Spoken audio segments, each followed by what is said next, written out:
Week டேஸில் இப்படி இருக்க ஃபேஸ் எல்லாம் ஃப்ரைடே ஈவினிங் வந்தால் இப்படி ஆயிரும்.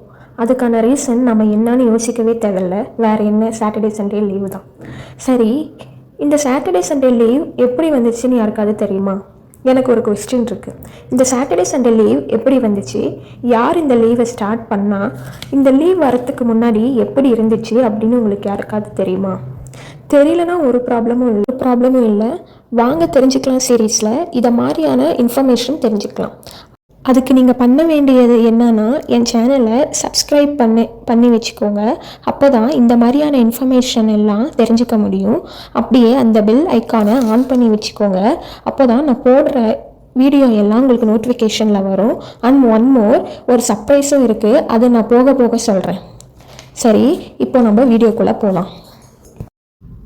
அதாவது 1800ஆம் ஆண்டுகளில் இந்தியா, அமெரிக்கா, இங்கிலாந்து போன்ற கண்ட்ரியில் என்ன நடந்திருக்குன்னா, நல்லா இண்டஸ்ட்ரியில் நல்லா வளர்ந்து வந்துட்டு இருந்திருக்கு. அதே மாதிரி ப்ராஃபிட்டும் நல்லா ஹையில் வந்துட்டு இருந்திருக்கு. ஆனால் அதுக்கு பின்னாடி இருந்த யாருன்னு பார்த்தா நம்ம மக்கள். அவங்க ஒரு நாளும் லீவ் இல்லாமல் வாரத்தில் 7 நாளும் உழைச்சிருக்காங்க. 7 நாள் மட்டும் இல்லாமல் 12லேருந்து 16 மணி நேரம் ஒரு நாளைக்கொசரம் உழைச்சிருக்காங்க. இப்படி உழைச்சதுனால அவங்களுக்கு நிறைய ப்ராப்ளம் வந்திருக்கு. அதில் சிலர் உடம்பு சரியில்லாமல் போயிருக்கு. ஏன் சிலர் இறந்து கூட போயிருக்காங்க. அதனால் கம்பெனிக்கு என்ன இருக்குன்னா, லாஸ் ஆகிருக்கு, ப்ரொடக்டிவிட்டியும் கம்மியாகிருக்கு. ஸோ மக்களெல்லாம் சேர்ந்து என்ன முடிவெடுத்தாங்க அப்படின்னா, இப்படியே நடந்துட்டு இருந்தால் வேலைக்கு ஆகாதுன்னு 1060லேருந்து 1080 வரைக்கும் இண்டஸ்ட்ரிக்கு முன்னாடி மக்களெல்லாம் சேர்ந்து ஒரு போராட்டம் பண்ணலான்னு முடிவெடுத்திருக்காங்க. அதே மாதிரி போராட்டமும் பண்ண ஸ்டார்ட் பண்ணிட்டாங்க. அதில் என்ன அவங்களோட ஸ்லோகனாக இருந்துச்சு அப்படின்னா, 8 மணி நேரம் வாழ்க்கை, 8 மணி நேரம் வேலை, 8 மணி நேரம் தூக்கம். இதுதான் அவங்களோட ஸ்லோகனாக இருந்தது.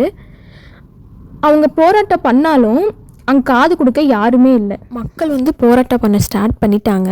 போராட்டம் பண்ணிகிட்டு இருக்கும் போது நிறைய பேரை அரெஸ்ட் பண்ணாங்க. அடித்தடி நடந்தது, நிறைய நடந்தது. ஆனால் மக்கள் என்ன ஆனாலும் சரி, இதை மட்டும் நம்ம கையில் விட்டுறக்கூடாது அப்படின்னு ஸ்ட்ராங்காக இருந்தாங்க. அப்புறம் 1926 அமெரிக்காவில் ஒரு இண்டஸ்ட்ரி மேன் என்ன பண்ணியிருக்காரு அப்படின்னா, மக்களுக்காக போராட்டம் பண்ணியிருக்காரு. அவர் பேர் என்ன அப்படின்னா ஹென்ரி ஃபோர்ட். அவர் என்ன சொல்லியிருக்காரு அப்படின்னா, மக்கள் ஓய்வே இல்லாமல் உழைச்சிட்டு இருந்தாங்க அப்படின்னா நமக்கு தான் ப்ரொடக்டிவிட்டி லாஸ் எல்லாம் நடக்கும். ஸோ அவங்களுக்கு கொஞ்ச நேரமாவது ஓய்வு கொடுக்கணும் அப்படின்ட்டு அவர் என்ன ஒரு முடிவு எடுத்திருக்காரு. அதாவது 5 days ஆஃப், ஒரு வாரத்தில் 5 நாள் ஒர்க் பண்ணால் போதும், சாட்டர்டே சண்டே லீவ் கொடுத்துடலாம் அப்படின்னு அவர் ஒரு முடிவு எடுத்திருக்காரு.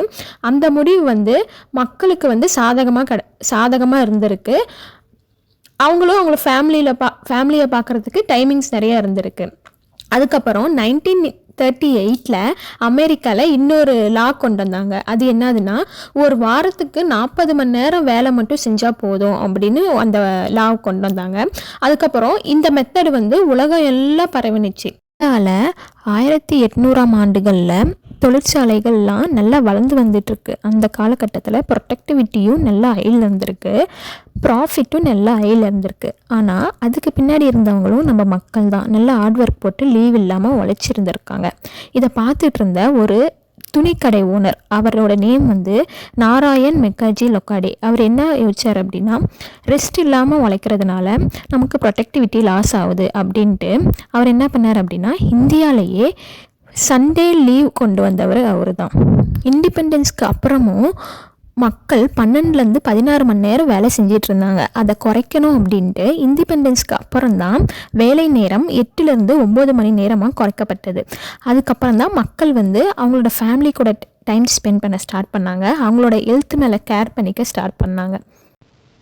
அதுக்கப்புறம் ப்ரொடக்டிவிட்டியும் ஹையாக இருக்குது, மக்களோட லைஃப் பேலன்ஸும் கரெக்டாக இருந்திருக்கு. இதை ஃபாலோ பண்ணி தான் நாம் இன்றைக்கி சாட்டர்டே சண்டேவை வீக்கெண்டாக செலிப்ரேட் பண்ணிகிட்ருக்கோம்.